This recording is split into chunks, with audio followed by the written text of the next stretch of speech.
Cardia agus fáilte ras, Tá mé ras levanter seach na seo complé dhéanú dara Ghníomh den drama on TRIAIL back to discuss the second act of the drama on TRIAIL. I did another video a couple of weeks ago based on the first act, but I also discussed Cúra, the background, agus cóhex on drama freshen and the context of the drama. So if you haven't seen that yet, it'd be a good idea to check that out before you continue on with this. So when I left you at the end of the previous video, we were after seeing Moira being kicked out of her house because her mother found out that she was pregnant. She gave her a couple of options before she kicked her out. She pleaded with her to tell her who the father of the child was. Moira had previously agreed with Pádraig not to mention his name, not to breathe a word about their relationship, because he convinced her that no one would understand what was going on between them. But he was trying to cover himself. Obviously we know that he was married, but it kind of shows the smacht, the power that he had over Moira Vucht and sin poor Moira. Moira refused to tell her mother who the father was, and then the mother suggested, okay, well, go sasna, take a sasna, and get married, have the baby. When you come back, nobody will know that you were pregnant before you got married. Again, Moira absolutely refused to do that, refused to breathe Pádraig's name. So after that, she gave her a juchlaish, kind of a medicinal drink, and she told her to drink that drink ol an doch sin agus ol gachi go the cribloch ol gachla gachi go the cribloch heart. Drink it every day until your trouble is over. So she was trying to abort the unborn child. So Moira refused any of her mother's suggestions, any of her advice, and the mother felt as though she was left with no other choice than to kick Moira out. Obviously we know how much of an effect and an influence the Catholic Church had over the people of that time and the society of that time. So her mother was absolutely no exception to that. She didn't show any kind of motherly love or compassion. She just kicked her out. So Moira then, Tain Shigabalya Clea, heads off to Dublin, agus Irene Leigh Postall managed to get a job with a woman, Darban Banny Cahasig. Banny Kinslick, even. Banny Cahasig is Moira's own mother. So she goes to work with Banny Kinslick, and on Cert Irish Unit she now been she Torch Ara da Poshti. She takes care of her children. Moira takes care of Banny Kinslick's children, and she just does a bit of housework agus mar sin da. So Colleen Aimshire atá Intiac and Winchie Show, that's the kind of role she has, kind of like an au pair sort of role. Ach tar éis tamil tugan Banny Kinslick fi Jarrag will Moira ag Umberclinia. Not so long later, then she realises that Moira is pregnant. And again, understanding the context and the background of this story, if you need to look over it at the beginning of the first video, we know how controversial conspóideach a bhí sé a bheith Umberclinia gan a bheith posted to be pregnant without being married. So Banny Kinslick doesn't want anything to do with this either, and she calls up her friend on Tipperary Social, to the social worker, her friend Anya, who comes to visit Moira at the house. And just before we go any further with this, just a reminder again that this drama and the events of the drama are presented to us, the audience, but also Istoka on Suchi, the society of that time. We're kind of taking on that role as well. These events are all presented to us again in two different ways. On Shin Iriaka, so our flashback scenes, Moira's flashback scenes as from her perspective, and then of course in the Shomra Courtship, the scenes in the courtroom where we see all of the characters that we're discussing here being cross-examined and giving their side of the story and how they see it. The social worker comes to visit Moira at Banny Kinslick's house and tries to speak with Moira, sits her down, but Moira is very reluctant to give her any information at all, doesn't want to discuss her life or anything to do with her family or where she came from. And the social worker explains to her, you cannot stay here in your situation. Would you not just go home? And Moira says, Barla Mahena Voss and now, and I prefer to drown myself in the river. So we see that's certainly not going to be an option for Moira at this stage. She has left that house and she will not go back. And then the social worker starts to talk about the Jock Tarman. I can get a place for you in the Jock Tarman, which Moira isn't really 100% sure what's involved with that, but it's presented as a good idea to her. She's told that she'll have a place to stay, she'll have work to do, she'll have company, you'll be cared for through your through the birth, and then you can go and get a job again after. You can start your life afresh, and you might even find a man to get married. So I suppose it sounds like, yeah, that's a good idea, I'll go there.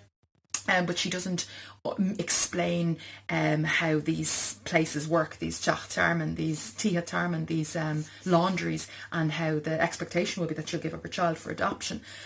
Moira doesn't understand any of that at all. She's sent off to this teach and it's actually later on, it's these one of the girls, Molly, there's a group of prostitutes in there, and it's this girl Molly that explains what actually happens in that place, that they'll have the children and give them up for adoption.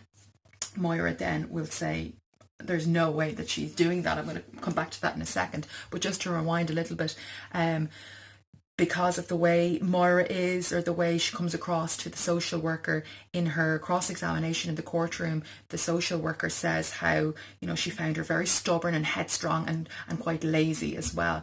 So she certainly doesn't come across very well to the social worker, and that information is then passed across in the courtroom scene.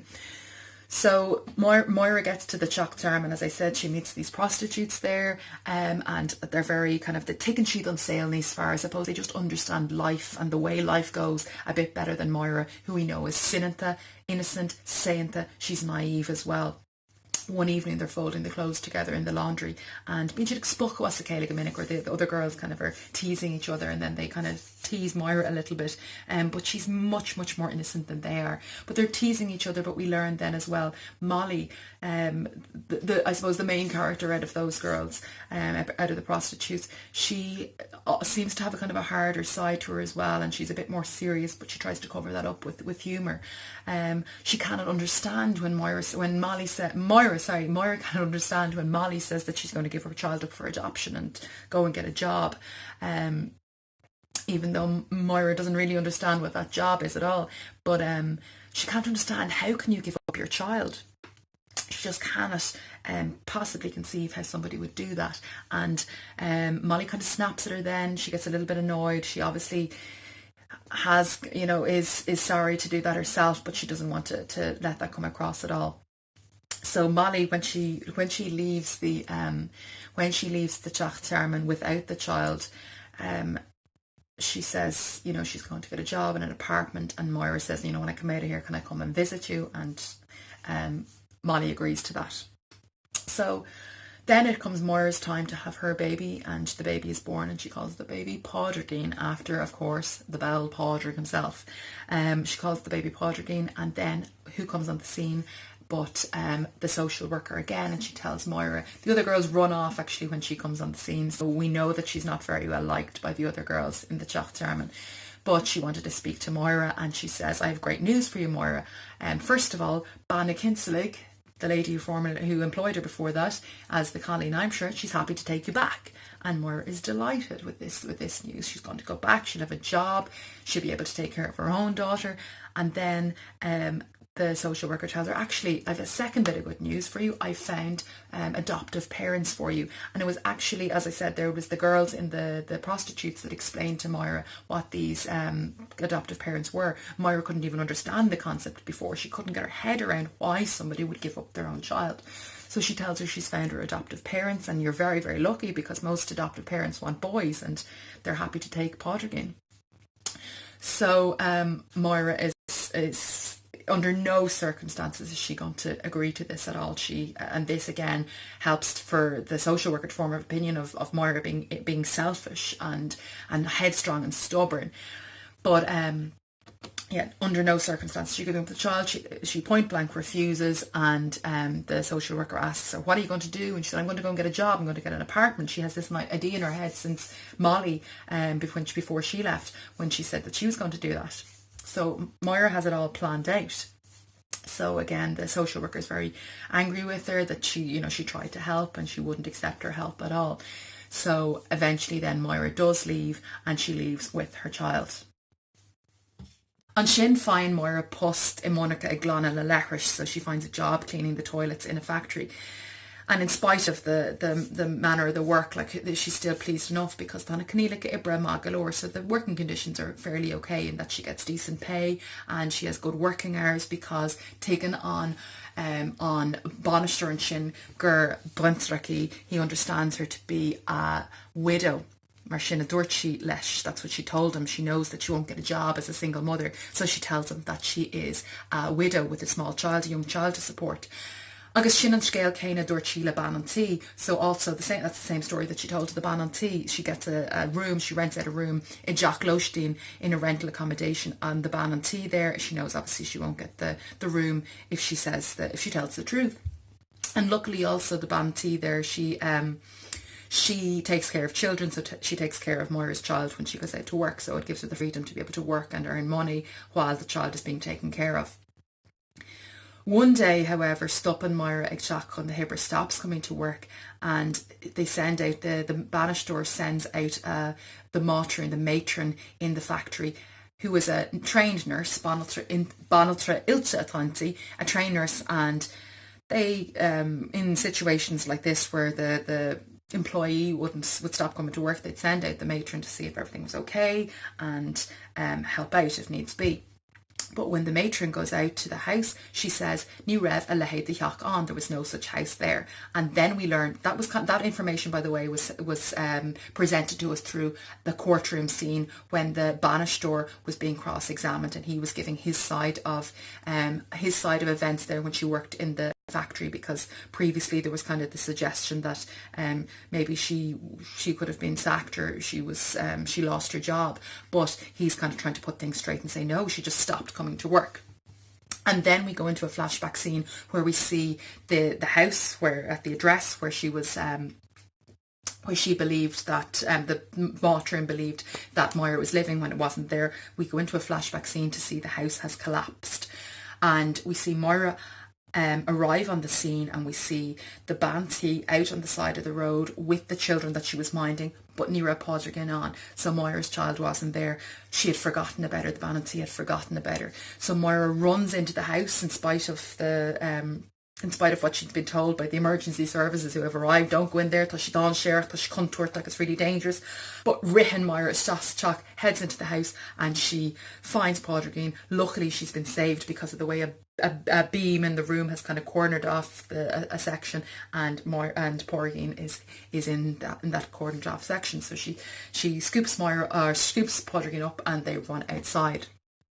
So there's Moira now on the side of the road, and tá gachtain ag féach her. I suppose they're all looking at her, and we see just her with absolutely nothing now. She's lost everything.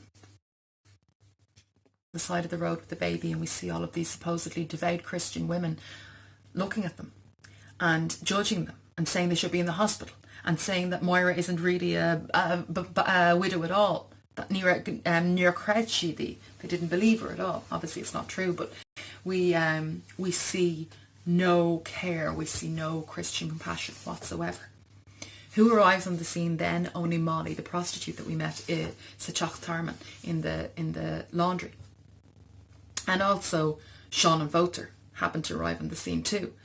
And they recognise Moira, who doesn't recognise them initially. She was so shocked and disturbed and distraught by what had just happened. But Molly says that she can come, and that they can come, herself and the baby can come and stay with her, Jack and Viclou, in what was called the House of Disrepute, brothel of Ion. And Sean says that he has the motor and he'll take them there, which he does. So Shrick and Sheep Jack Valley, they get to Molly's house. Ach, ní féidir le Moira an Lana Ágal. She cannot leave the child again. She won't go out to work. She can't even take her eyes off the child based on what happened the previous time. So anyway, Molly strikes a bit of a deal with her. She said, right, if you can't leave the child, you don't want to go out to work, and you need to earn money, what about if you do a bit of cleaning in the house, and the girls, I'm sure the other girls in the house will be happy to pay you, so you'll be able to stay with your baby all the time, but you'll also have enough money to live. So Moira is delighted with that plan, and that's what she does. So Lá Amháin tain Siamach, she goes out, and she bumps into Colm O'Shea when she's out. Colm O'Shea, I don't know if I mentioned my name in the previous video, but is Master Scolia. He's a Munter Scolia, and he's actually the character that introduces Moira and Pádraig in the very first scene of the play, when they're at the Rinkus of Teach Scolia, when they're at the dance in the schoolhouse. He recognises her, and he says, oh, I can't believe it, you're here, I'm here, you're here, and he invites her to go for a coffee, which they do. Now, I think we kind of get the impression then at this point that that he's taking a bit of a fancy to Moira. When they're chatting, he invites her out to go to a dance another night. But anyway, they're chatting in the cafe, and he's kind of just filling her in from all the news at home. From home, he's talking about Moira's two brothers, Liam, Tashir T. Posa, Jersey, he's about to get married, obviously, to Betty de Burka, and Sean, on Drahar Ella, Tashir Bjoknak and Haggart, he's almost a priest, he's nearly finished his studies to become a priest. So he asked, oh, did you not know that already? And she said, oh yeah, he mentioned that in the letter, she didn't want to let on that she wasn't in touch with her family anymore. But he's just kind of going through the news of the local town from home. And he also mentions then Gur Agus Gawar Ban Fodrick boss Gucci Marav. He mentions as well in passing that Porrick's wife has now died.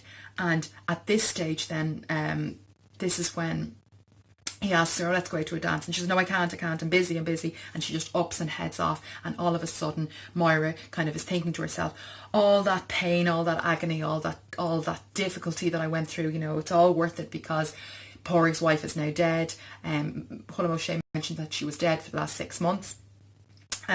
She knows in her heart that he's going to come now and find her. And she feels like, her prayers have been answered and he's coming back for me now.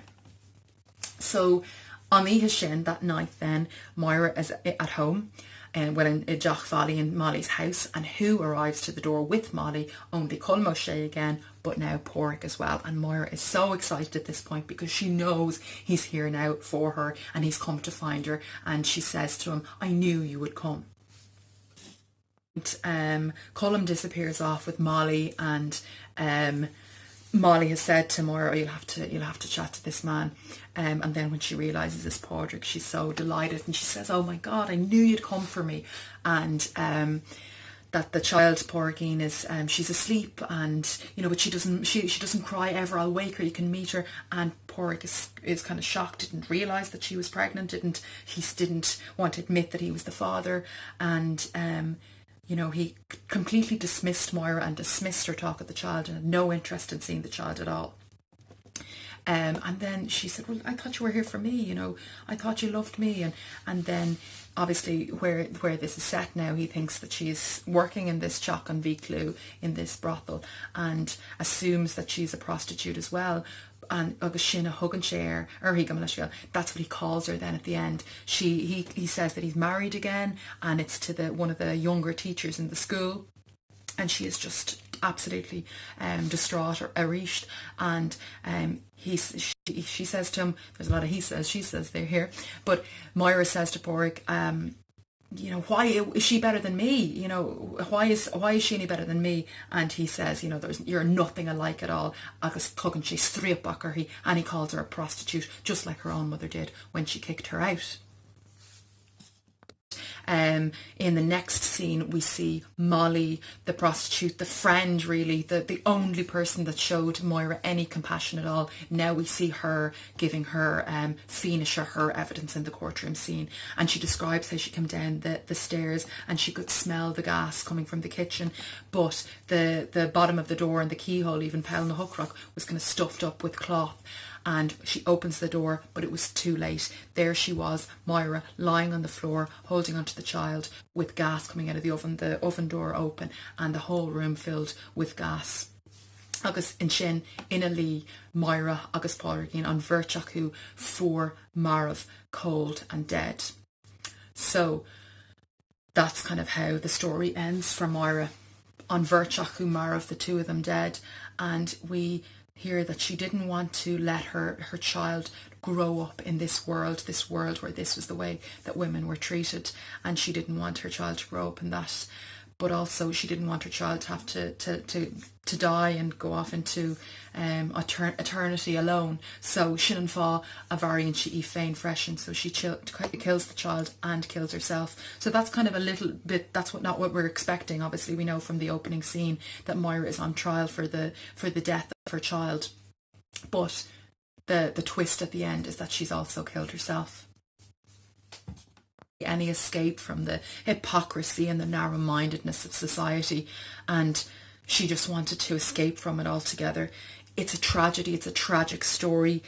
She doesn't have any support or any compassion from anybody bar Molly, and currently love in a boss féin dá bhar agus maríonn she a haíonn freisin, so she kills herself, and she also kills her child. Is Ibertaki Istoka in our ear. She is a victim. She's a victim in this drama, but she's a victim of that society, the society of the 1960s, and even, well, in that time that this was particularly set, but obviously that continued on for a lot longer than just that decade. But we see how Moira is treated by society, how women like her were treated by society and by the church. And Nigrada, in her presentation of Scéal Mhaire, in her presentation of Moira's story and Moira's plight, she's not only presenting this tragedy to us and to the audience, but she's actually asking the audience or the society at that time to think about what they've done and think about what they're doing, and to take ownership for the way this girl is being treated and the way women are being treated in this society. So it was very cleverly done.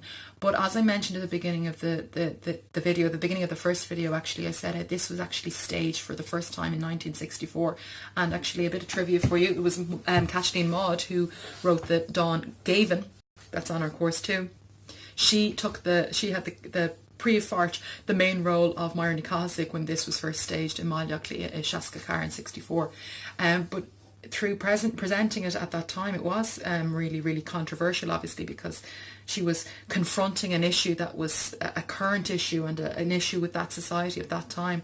But she was confronting that, and in doing that, that was creating a lot of controversy as well. But she was asking society to say, who should we blame for this? Because the whole idea of blame is really important to this drama, and the way that Moira herself was blamed, and the men got away with it, and her family, and nobody took on any kind of role, nobody tried to help her at all. And the idea that the lucht, the millon, the blame, the fault was all put on Moira. And Nigrada was at that time was asking, well, who do you think is to blame? Is it the girl? Is it this woman? Or is society to blame? So she was asking them to really consider that, and consider the way that they were treating people, to consider the way particularly that they were treating women. Poor Moira is dealish. She is dealish to Pádraig. She is loyal to Pádraig until the end. She never mentions his name. She doesn't write his name. So Pádraig is not blamed at all in this story, and it just kind of highlights the way it was always the woman who was blamed and at fault for this situation. So it's very cleverly presented. There's a twist at the end. It's presented nicely through the flashbacks and through the courtroom scenes. So is even am féin an drama seo, is even am méid scoil sé simú agus go bhhailí míon tú galore on drama. You definitely learn a lot about it, about that time in Ireland, and about the troubles and the issues that women in that situation went through. It's a story obviously about our main character, but greater than that, it's telling us of the hypocrisy and the narrow-mindedness and the sanctimony of the people of that time in Ireland. Moira didn't get any support or any compassion from even her own family, from even her own mother. They all blame her, even when they're cross-examined, and we know what happened, and we know the outcome of the story. There was still no compassion even at that point. They blamed her for bringing shame on the family, and níor bhéin éiliúil sin don méid sin. There was no escape from Moira from that, and she couldn't live on in a society, and she couldn't let her daughter grow up in that time. Hypocrisy of Ireland and the people of Ireland and the society of the Ireland and of Ireland and the influence of the church at that time is really the main theme of this piece. And when we're studying this drama, it's a theme that we really need to look at, as well as our characters. And I suppose there's quite a big overlap there, because through our characters and their traits, we learn a lot about society at that time, which kind of ties in with the themes. So themes and characters are really what you need to look at when you're studying this drama. It is obviously a drama. It's not a short story. It's not a film. So we do need to look at the drama, or the text that probably most of us are reading, maybe a handful of us might have actually gone and seen the drama as well, but we're reading this as a text for the most part. So, but when we're discussing it, we must discuss it as a drama, and we need to be kind of familiar as well with the different dramatic techniques that Ní Ghráda used. She was quite modern, or the techniques that she used were quite modern in comparison to the dramas that were being staged at the time. So it's certainly worth taking a look at some notes on that also.